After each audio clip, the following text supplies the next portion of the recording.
Hello, everybody, and welcome to today's webinar, which is Going Green in Northeast Wisconsin, where I'm going to talk about a summary of results from our recent program in Northeast Wisconsin. So glad you could all join us today.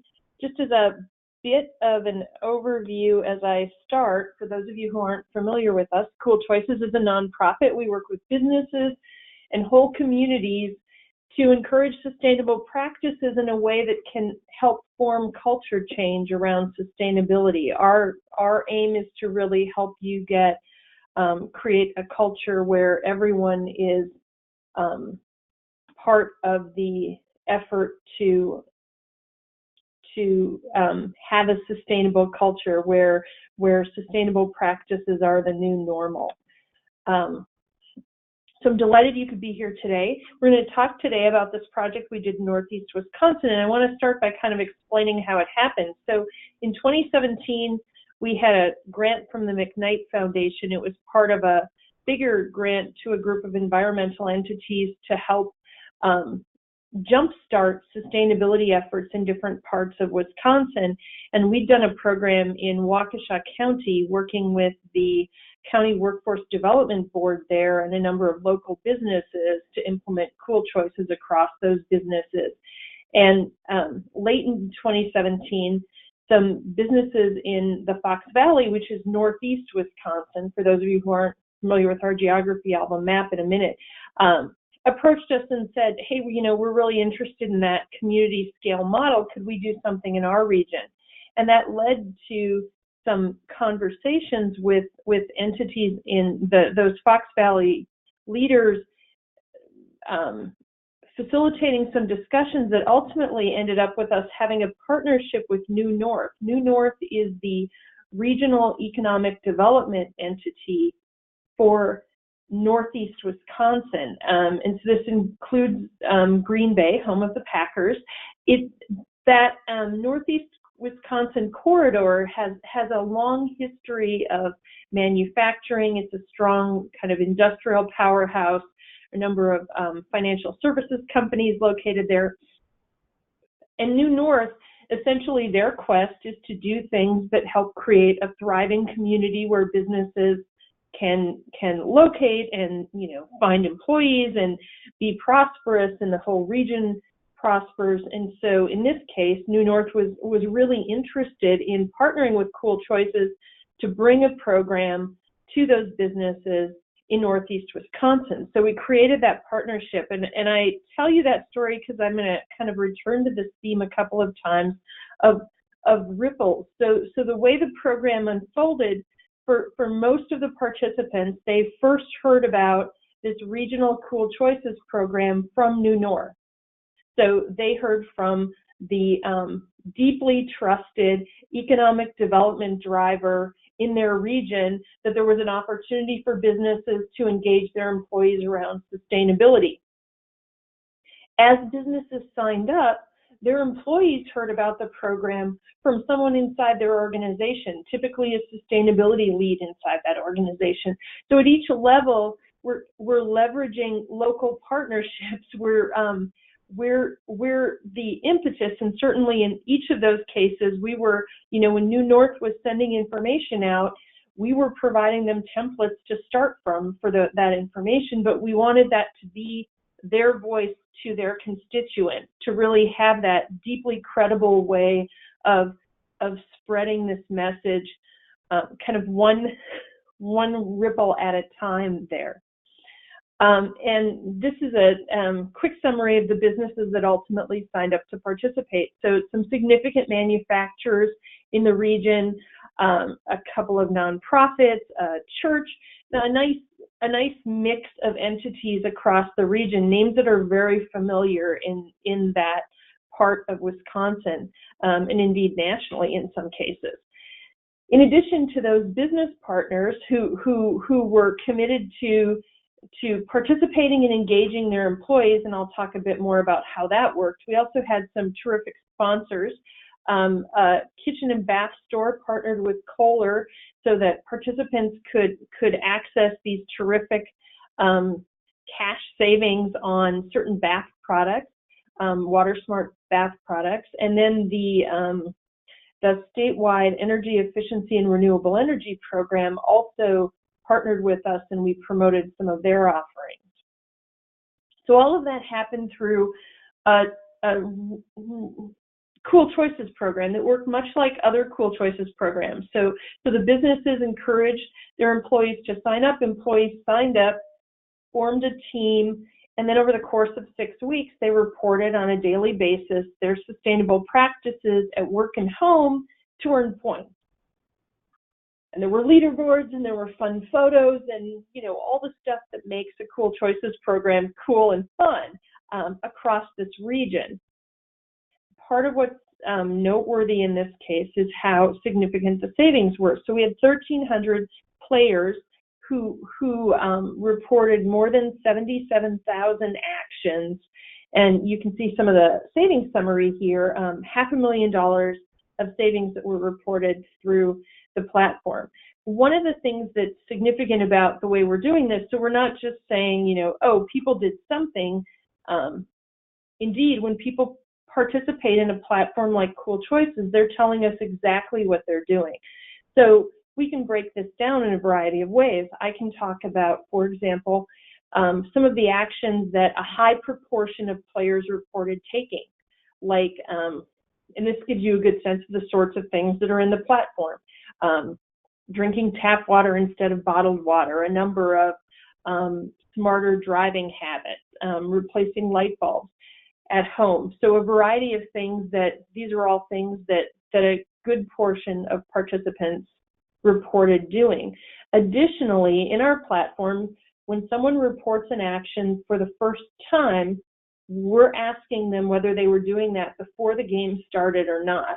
And we give them the same points either way, which is a really important thing. In your network, the community you're trying to influence, there are people who are already doing green things, and there are people you want to inspire to do green things. It's really important you think about how to give positive reinforcement to everyone. So if we were to set up our system so that you only got points for things you did that were new, people would very likely lie to us about whether they were new or not, because that wouldn't seem fair. Why is it fair that Bill gets points for biking to work when I've been doing this forever? So in our system, people get the same points, but we know who did things before and who didn't, which is really important information. So we can know, for example, here's a list of some of the things that high portions of players told us they were already doing, and things that had significance in the workplace. For example, the second thing here, switching to paperless billing statements. So almost 9 in 10 participants who reported that action said we already did this at home. That means that people are really well primed to print out fewer things at work too, which is significant for some of these partners like the financial services companies.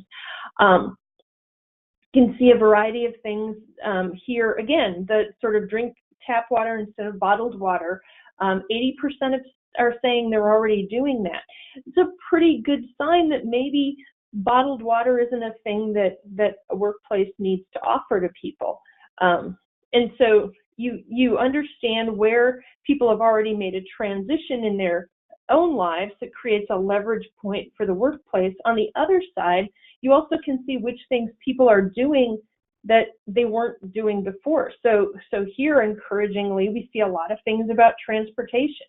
That 60% of the people who use public transit said this isn't something I typically do. They walked and biked. They carpooled. All really important things.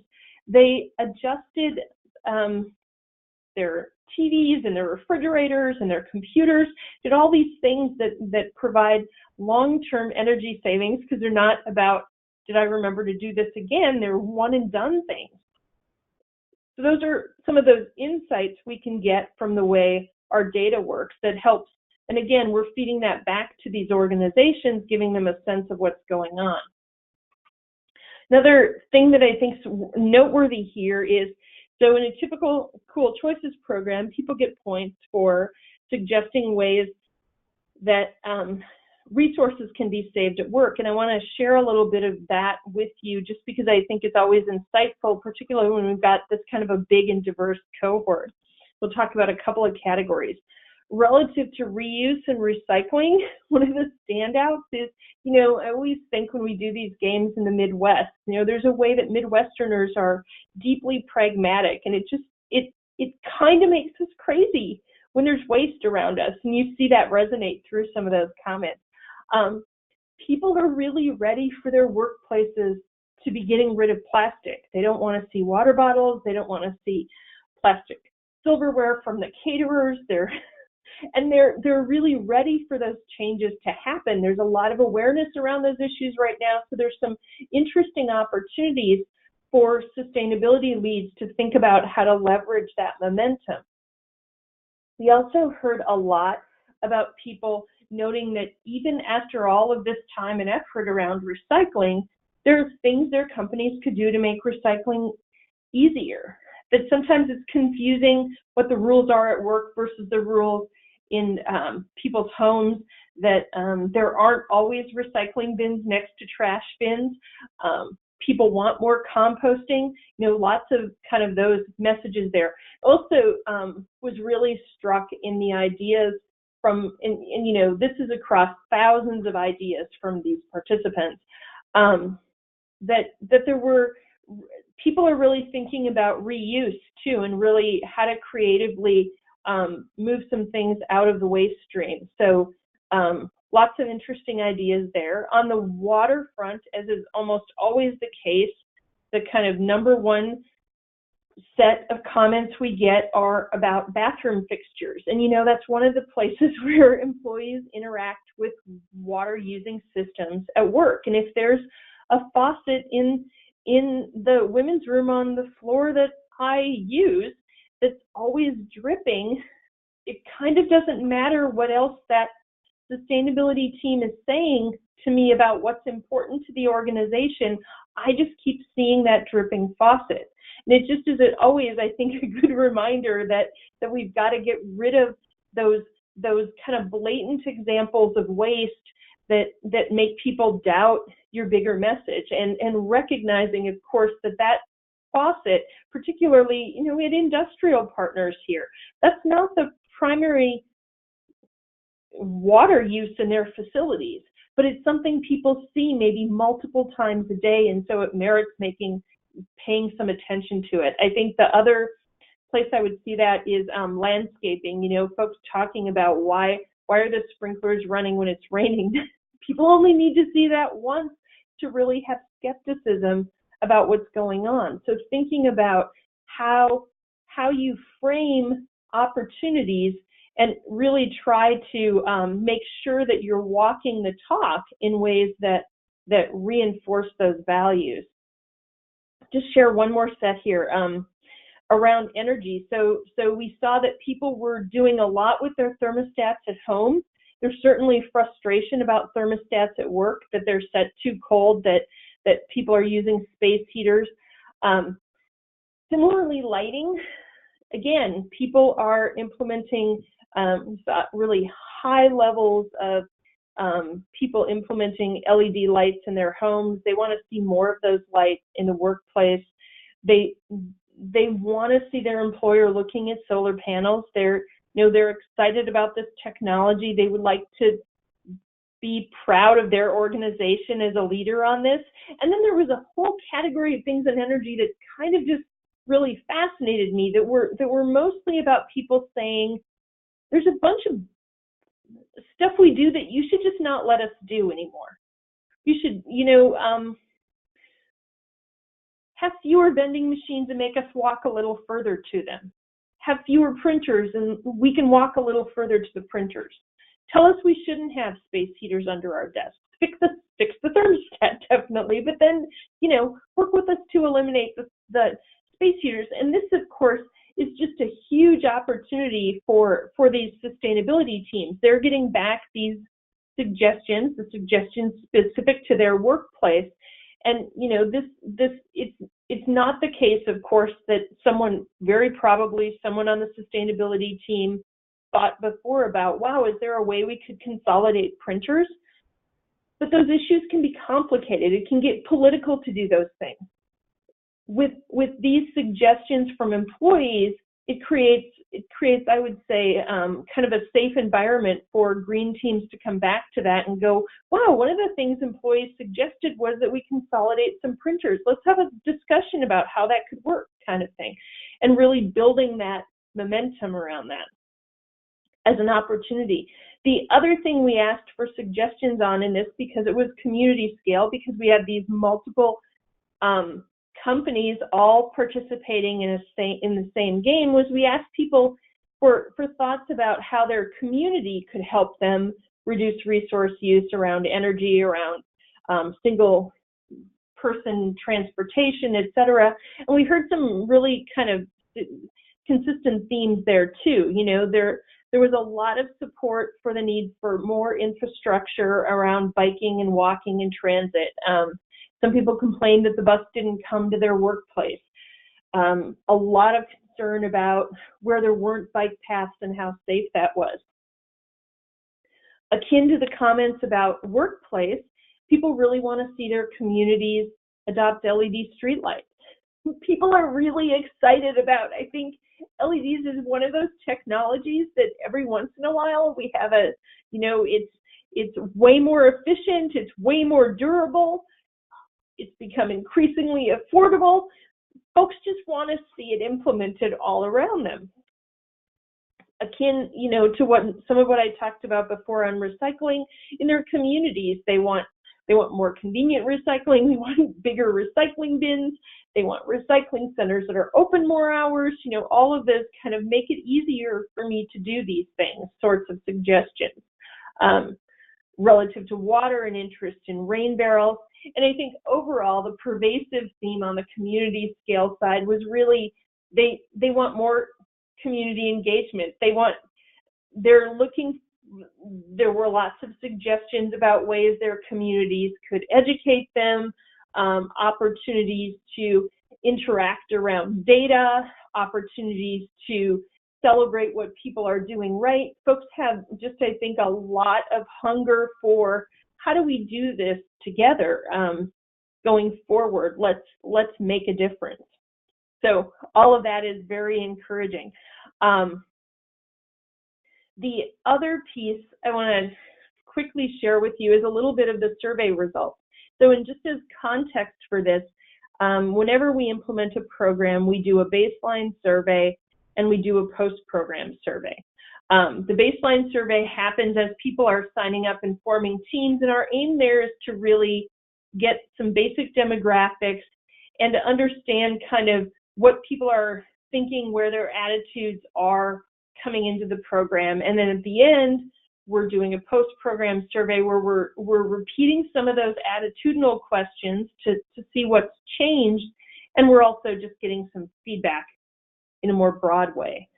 So the first thing I want to show you is a question from the baseline, because this is sort of now remember, these are folks who are signing up to participate in the sustainability program at work.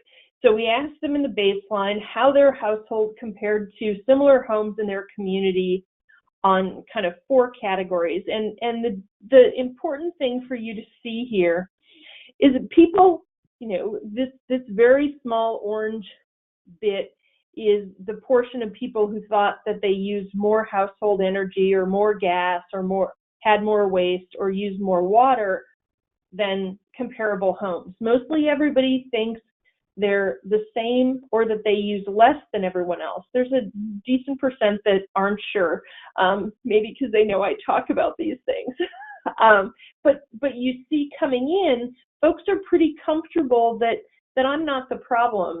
And we know that's a huge challenge for all of our efforts around sustainability. Insofar as people think that those messages are for other people, that I'm already good, somebody else is the problem, they're not going to adopt the practices we want them to adopt. They're not even going to notice we're talking. And so a real quest for us is to help people see that other people are doing things too, and you might need to do more. And so this is kind of interesting data from the baseline. At the post-program survey, we asked people to reflect back, to tell us how much were you doing before the program and how much are you doing now? And that's on a 1 to 5 scale where 1 is nothing and 5 is a lot. So this is just the people who reported 4s or 5s. So on the post-program survey, about 40% of people said they were doing quite a bit before the program, and that went up to 80% after the program relative to energy. And you see that true in all of the categories, this almost doubling of effort. So people, once they've sort of been exposed to the myriad of things they could do, once they see what other people around them are doing, there is this uptick in effort. Oh, I guess I wasn't doing that much before, but now I'm doing a lot because I've adopted these new recycling habits and I'm biking to work once a week and I'm doing all these other things that are making me more resource efficient. So that's an encouraging piece. We also give you a little bit of kind of so an open-ended question about how did it affect your practices at work? And you know, certainly some people saying it reinforced what I was already doing. Things that are super encouraging to me, folks saying I'm more likely to talk about sustainability. I started paying more attention to turning things off, or this long one where someone's essentially saying that they feel like they have permission now to go around and turn things off when people leave them on. That you know, I'm empowered to be a change agent now, which is all a really good thing for them. Really encouraging results. Then just sharing with you quickly, this is a word cloud about what all of the comments about what they liked about playing, I think is the question. What did you like best? And you know, a lot of emphasis on ideas and learning, which is kind of cool. I want to circle back. I said that we asked some of the same questions on the pre and post survey, and I want to share just a couple of those with you to give you a sense of the kinds of things that we think are really important to track and what those numbers look like in a case like this. So, in the first one is about conversation. So human beings are social creatures. If you've been to a webinar I've done before, you know I always manage to say that at least once. And you know, we take a ton of cues from the people around us. One of the most obvious ways we take cues is in terms of the things that we talk about. So if we want to create a culture where sustainability is important, where this is a shared value, people need to be talking about sustainability. So one of the things we ask folks is how often you talk to various groups about sustainability.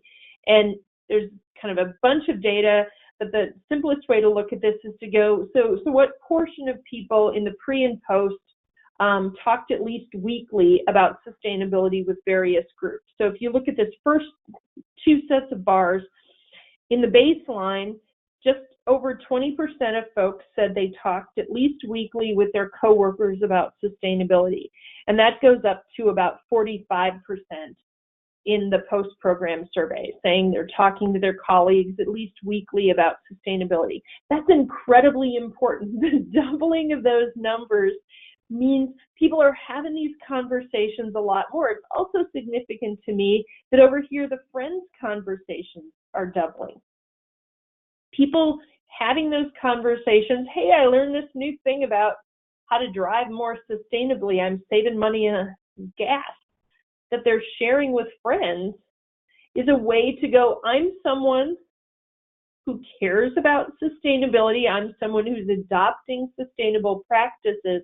That's a very influential piece of all of that. So there's the piece of this is just about how much should people talk about these things.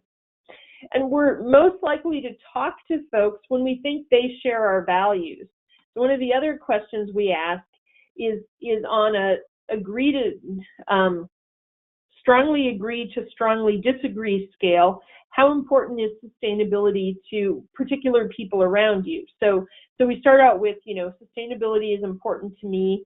Now remember, these are folks who are signing up to participate in a program. This isn't the total population.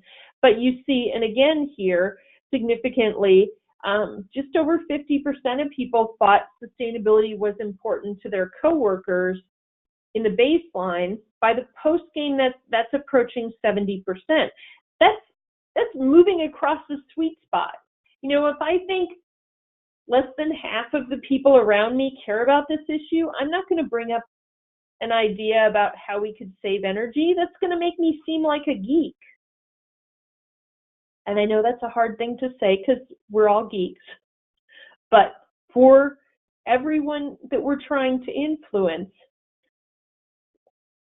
appearing to be uber green is not always the path to cooldom, hard as that is to believe. So really thinking about how you create that, part of what we're doing here is creating that social proof. The people around you care about these issues too. This is something that is safe to talk about. It's something that you can share with your colleagues, and people are going to get excited about what you're doing. After all, your team might go up in the leaderboard. All that kind of fun stuff is just really important. And really on that, to kind of circle back to the ripple. I mean, what we want in a community scale program like this one is we want people having conversations with the folks around them. We want them talking about how important sustainability is. We want them sharing those strategies for reducing energy use with their friends and family. And we want that kind of spreading across that community. Some of what we're doing, so the program ended in November. We've been accumulating results, feeding those results back to the businesses. We're also feeding results back to community-based organizations and even some local units of government. There are a couple of municipalities in that region who are working on sustainability plans. And so we're putting together those community suggestions and sending them back to them as here's food for thought. Here's what locals are talking about really wanting to have happen. Our business partners, that group of entities who participated, are taking the ideas specific to their organizations, the people who were activated through the game, and thinking about how that is something they can leverage forward in their own efforts. So there's like lots of good ripples coming out of that forward. And I want to pause there. We've got just a tiny bit of time to answer questions that folks have about all of that I breezed through pretty quickly. Okay, so a question that you partnered with businesses. Could you do this as easily with neighborhood associations? And I think that's a really great question, because we're doing community scale work, but we're leveraging the business community to do that work. I do not think you could do it as easily with neighborhood associations. I actually think that, and I have this conversation a lot with communities, I think more local units of government need to think about how they could partner with their business community to activate citizens. The reality is it's much more feasible to implement a program through workplaces where people have staff meetings, where they have emails, where there's, all of these established forms of communication, versus trying to get people to come to a community meeting after work when they've got kids with homework and with a myriad of other things that we've all got to do in that tiny bit of time we have for ourselves. And so I really do think I don't think it's impossible. And certainly we've done work with that has leveraged other kinds of communities, including multifamily buildings, tenants within those buildings. But I do think that anyone thinking about how to kind of move the broader citizenry towards sustainable practices needs to take a hard look at how they could partner with their local business community, whether that's through the Chamber of Commerce in the way that we did in Waukesha County, or with businesses in a different way like we did with New North here in Northeast Wisconsin. There's just a better opportunity there. the level of effort for the businesses involved. So sure, I didn't really talk about that. So when businesses came on board in this program, we onboarded them. We showed them how our software worked in a level of detail. We gave them kind of admin access to the when individuals signed up to play, they identified what business they worked with or which community group they were part of. And then a business could see the players at their location, essentially. For the business, probably the biggest level of effort, there's really two levels of effort. So the first was around recruitment. So we sent them recruitment templates, email templates, poster templates, I think a video template, and asked them to promote the program to their employees so folks would sign up. So you know, in some organizations, there's a level of effort around getting access to send hey everyone email out, or putting that on the intranet, or whatever they kind of chose to do with that. So there's probably a few hours of effort there. And then really the other effort we had from them, which is sort of a fun task, we do random prizes during a program. So at various points, people can win a reusable water bottle or a tote bag. And we would send those to our liaison in the organization, who would hand deliver those prizes typically. So they had a little bit of what I call super fun work, where they would get to give people prizes. But those were really the level of effort for these organizations. Because we had grant funding for this, those businesses were able to be part of the program at no direct cost, though some of them donated prizes to us and did some other really important things to support our efforts, but there wasn't a fee involved in quite the same way. So in terms of prizes, how many prizes were given away? So we do weekly random prizes. So every week there were 2 to 4 prizes given away that were, again, kind of a variety of useful things. We also do prizes when we do the survey. We do a random gift card prize to increase the results on the survey. Just want to make sure I don't have any more. Sometimes it's tricky to see all of that. And then the other thing I maybe should say about prizes is at the end of the program, some businesses did additional prizes to the winning teams inside their organization. Some did, you know, announcements. People kind of have a variety of ways that they recognized accomplishment inside their own organizations. And, you know, for us, it's important to leave that to that local business, because it's part of their impetus forward. With that, looking at my time, we try to keep these to half an hour. I'm a little bit over that. I'm not seeing more questions. So certainly if you have more questions, feel free to reach out to me.